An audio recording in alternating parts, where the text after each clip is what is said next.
બહેન કહું, અમારી બેન દીકરીઓ માટે સાડી છે ને એ અમારા માટે માન મર્યાદા હોય, એટલે બોલવામાં તો તમે બોલી લીધું છે, પણ માફી તો તમારે માગવી જ પડશે. બનાસકાંઠા ગયો એટલે ત્યાંના બે કોંગ્રેસના મોટા લીડર છે, આપણે ડંગ ખરી ગયો કે મનમાં અભિમાન દેખાઈ રહ્યું છે. 2027 હજી બાકી જ છે.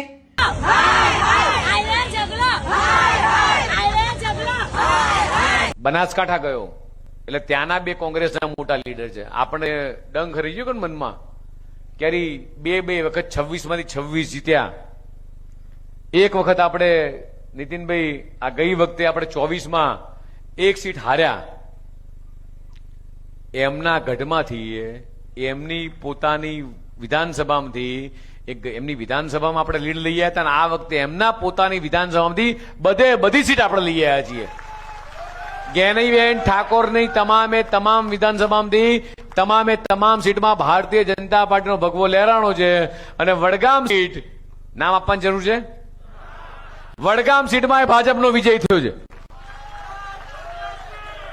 અને એવી જ રીતે તમારા એના એક કોંગ્રેસમાં એવું કે છે કે હું બાહુબલી છું. મહેસાણાની જનતા બાહુબલી નથી માનતી એમને. કોણ જેવા કોંગ્રેસના એક નેતા છે, મારે નામ નથી બોલવું ભાઈ, હવે કદાચ ખોટું લાગી જાય, આપણે નથી બોલતા, પણ એમની પોતાની થોળ વિધાનસભામાંથી, થોળ તાલુકા પંચાયતમાંથી, એ જિલ્લા પંચાયતમાંથી એ 40 વર્ષે આપણે હાંચકી લીધી છે, ખેંચી લીધી છે આ ભારતીય જનતા પાર્ટીના કાર્યકર્તાઓએ. આ વિકાસની રાજનીતિ મિત્રો, કોઈ જ્ઞાતિવાદની રાજનીતિ નહીં. આજે સોશિયલ મીડિયાના માધ્યમ દ્વારા ભારતીય જનતા પાર્ટીના ગુજરાત પ્રદેશ અધ્યક્ષ જગદીશભાઈ વિશ્વકર્મા ના મોઢે જે જ્ઞાનીબેન ઠાકોરની ટિપ્પણી કરી રહ્યા છે, તો હું એમનો સખત વિરોધ કરી રહી છું કે એક સાઈડ આપ લોકો સ્ત્રી સશક્તિકરણની વાતો કરી રહ્યા છો અને એક સાઈડ આપ લોકો બેનો દીકરીઓની ટિપ્પણી કરી રહ્યા છો, તો ક્યાંક ને ક્યાંક સત્તાનું અભિમાન દેખાઈ રહ્યું છે. 2027 હજી બાકી જ છે અને જગદીશભાઈ આજે બીજેપી પાર્ટીના કોઈ પણ નેતા, અને હું કોઈ પણ પક્ષનું કહું છું, કોઈ પણ પક્ષના નેતા જ્યારે બેનો દીકરીઓની ટિપ્પણી કરી રહ્યા હોય છે ત્યારે એમનું કદ પોતે જ નીચું દેખાડી રહ્યા હોય છે.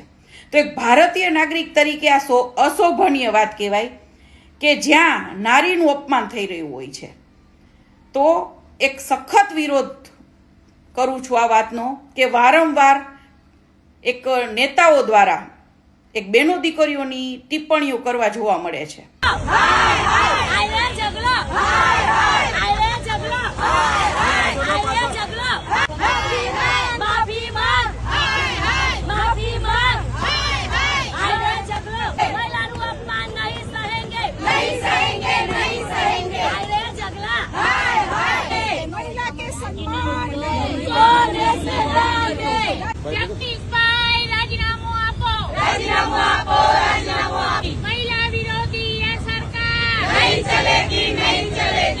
જય માતાજી, જય મા ભવાની.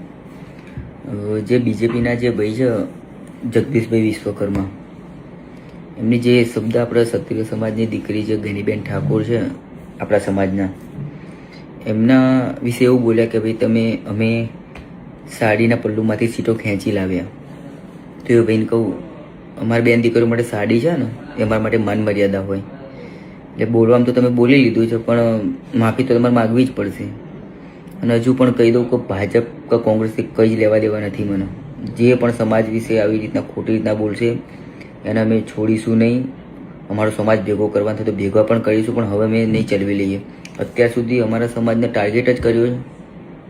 જ્યાં પણ હોય સમાજને ગમે પણ કંઈ પણ હશે ને તો સમાજને કંઈ પણ રીતના ટાર્ગેટ કરવું, નીચું દેખાડવું, એટલે તમને અમે મૂકવામાં નહીં આવે. તમને લોકોને કોઈ પણ હશે, ગમે તે હશે, XYZ કોઈ પણ એવી રીતના બોલશે અને અમે નહીં છોડી આલી ફેર. એટલે જાહેરમાં આવીને માફી માગી લો તો તમારા માટે સારું છે, બરોબર.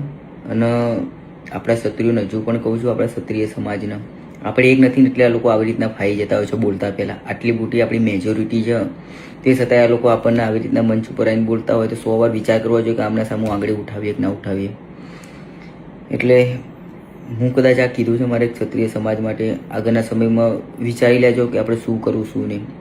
આપણા એકતાના બળથી આપણે જે ધારીને કરી શકીશું, પણ આપણે એક થઈશું ત્યારે. જય માતાજી, જય મા ભવાની.